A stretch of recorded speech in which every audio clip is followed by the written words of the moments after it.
Welcome to Simply Happy Conversations, a podcast that teaches you how to create a clutter-free, functional, and simply happy life. I'm Narelle King, a professional organiser who supports family with practical steps to simplify their lives and create a more organised home. I'm passionate about supporting neurodivergent families and individuals like myself. Have you ever wondered why donations of kids' clothing from a friend, family members, or a charity are still sitting in a corner at your home to be sorted? Maybe you aren't sure of the steps and the thought of it feels overwhelming. Today, I'm going to share with you the process so that you can get started on that donation bag or make it easy for you to do a declutter and organise of your child's wardrobe on a regular basis. Thanks for joining me for today's solo episode with steps to help you declutter and organise your child's wardrobe. Babies and kids, they grow so quickly. To stay on top of the size changes, you need a process that makes it easy to do on a regular basis. So the benefits of us going through our kids' and babies' wardrobes is we're going to keep their clothes and belongings nice and tidy. It also means we're going to stay on top of what sizes we need and clothes that they're missing and they need replacing.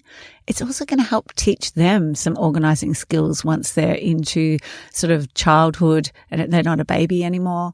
And then it's also going to help with developing independence with dressing, and maybe also putting clothes away would be our ultimate at the end that hopefully our kids and teens can do. So I've got 7 steps that I'm going to share with you to help you then declutter on a regular basis. So number 1, we're going to declutter the clothes. We're going to start by getting everything out of the wardrobe, and then we're going to go through using binary decisions, yes or no.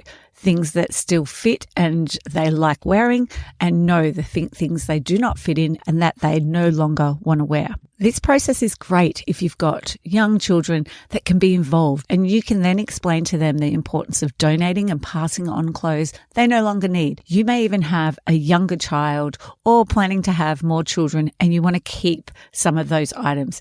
Again, they're still going to be in the no pile for now. So usually when I'm working with a client, I will then put the no pile into a bag out of the way or into a box or a washing basket, and we've just got the clothes that we're focusing on. So it's great if you've got someone else to help you, because then they could remove those clothes so it doesn't get messy and really confusing, because that is one of the most overwhelming parts if you have a lot of kids' clothes. Number 2 is then sort them into seasons. So all the clothes you're keeping, you're sorting into the different seasons, winter, sort of summer. You might have some overlap and you're going to keep those out. By keeping only the current clothes, it makes it easier for your child to access them out of their cupboard, because you're not trying to store so many in one spot. So it actually means that your child's going to be less overwhelmed with the fewer clothes, and it's going to make it easier for them to find their clothes and also maybe even dress themselves. The next process in this part, when we've sorted it into season, is then actually categorizing it into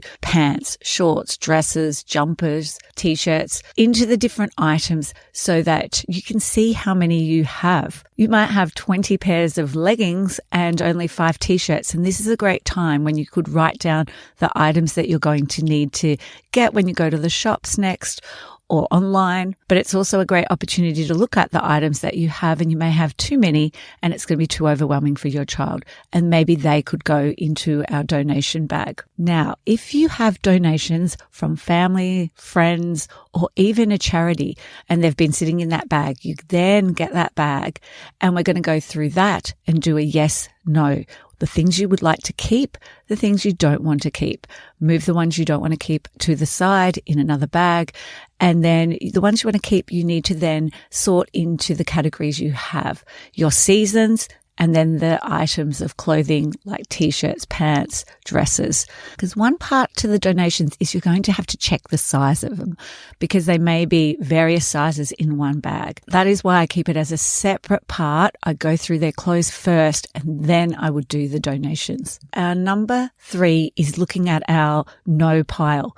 We need to go through this pile now and decide what items could be donated to a charity, maybe donated to a friend who has a child who's smaller, or maybe they need to be put into a box for another child within the family. And then finally, you may be able to recycle the material if it's past anyone else being able to use that actual item. There's rips, there's tears, there's stains on it to then be upcycled to make other items.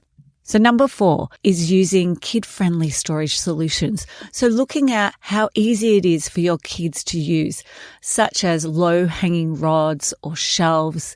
And maybe you're only using like bottom 3 shelves because it's too high for them. And that could be then used for the other season of clothes, could be placed up higher or placed into containers. Then you could look at the smaller items, maybe using a divider in a drawer, or maybe they have small drawers beside their bed that they could use for those items, underwear and socks, that make it easy to get out. The drawers need to be easy to open. If you want your child to develop the independence, then make sure that the drawers are easy for them to open themselves.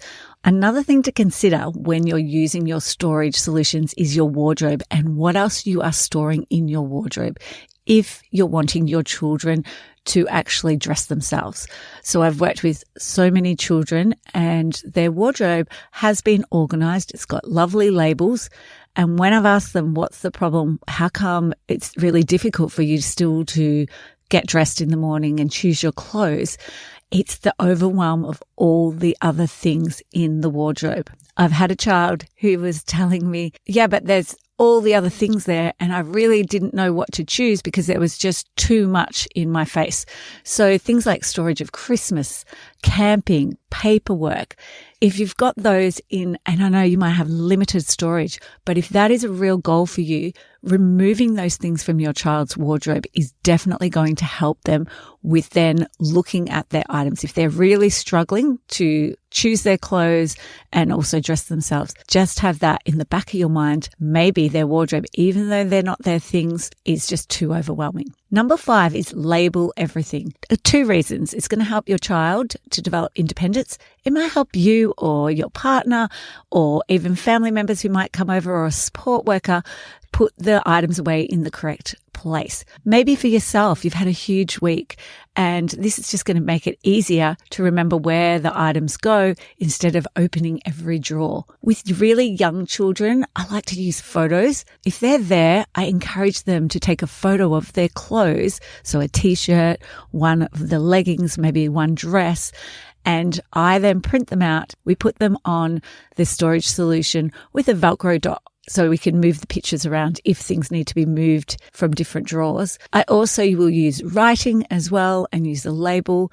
And the other thing is I have got standard pictures and they're like color in pictures that I've also used with clients, and their child has colored it in how they liked it. And then I've laminated them and we've stuck them on. This just helps with ownership when it's either their own clothes or it's them that have coloured it in. They're going to be more likely to use the process because they're part of the development of it. So number 6 is keeping daily essentials accessible for the child. So store those items like school uniforms, or maybe it's kinder play clothes or daycare clothes at a height for them so they can easily access them. This is a great area to focus on as a first step for them to learn to dress themselves. I've worked with families that will have a trolley where they might put those items. I've had a trolley in the lounge room, in their bedroom, even in the bathroom, and even at the front door another family have. And this might be really suited for young kids where they can then just go from getting dressed and there's no distraction in the bedroom and then maybe straight to breakfast. And number 7 is involve your kids and regularly declutter. By encouraging your kids to help and maintain the process, it's teaching them how to maybe fold the clothes properly. For some kids, it's better that they're just thrown in and it keeps them in a category, but it doesn't necessarily have to be folded in a beautiful way. But for some kids, they're really going to love that. And by decluttering regularly, so scheduling it maybe between seasons, or if you've got really young kids, it's when they have a big growth spurt and they're not fitting into their clothes. This is going to help prevent you becoming overwhelmed with all the clutter again. So let me just remind you of our 7 steps. Our first one was decluttering all the clothes and pulling them out of the wardrobe. Number 2 was sorting them into seasons and then into the categories and making sure that we have our no pile to the side. Number 3 is looking at our no piles so that we can work out what's going to donations or maybe what we're keeping for another child that's younger, or even things that maybe need to be recycled. Number 4 is using kid-friendly storage solutions. So just thinking about the height and how big they are, and can they access the items really easily? Is it in boxes or containers that's easy for a child to lift down and not too overwhelming? Number 5 is labeling everything. Pictures are great for young kids and words as well. Number 6 is keep your daily essentials like their school uniform or their kinder clothes in an area where they can access it really easily. And number 7 is involve your child and regularly declutter. I hope by sharing this process that it makes it easier for you to do on a regular basis and develop your child's independence.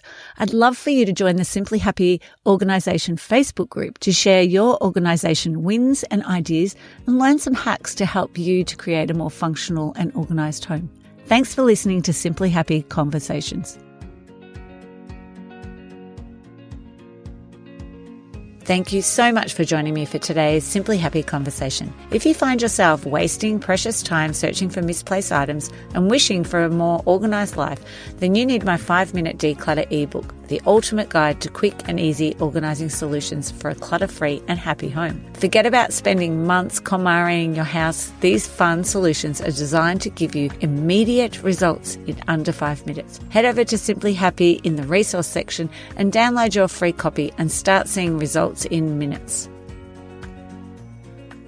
I'd like to acknowledge the Wathaurong people of the Kulin Nation on which this podcast is recorded as the traditional custodians of the land. I pay my respects to their elders, past, present and emerging.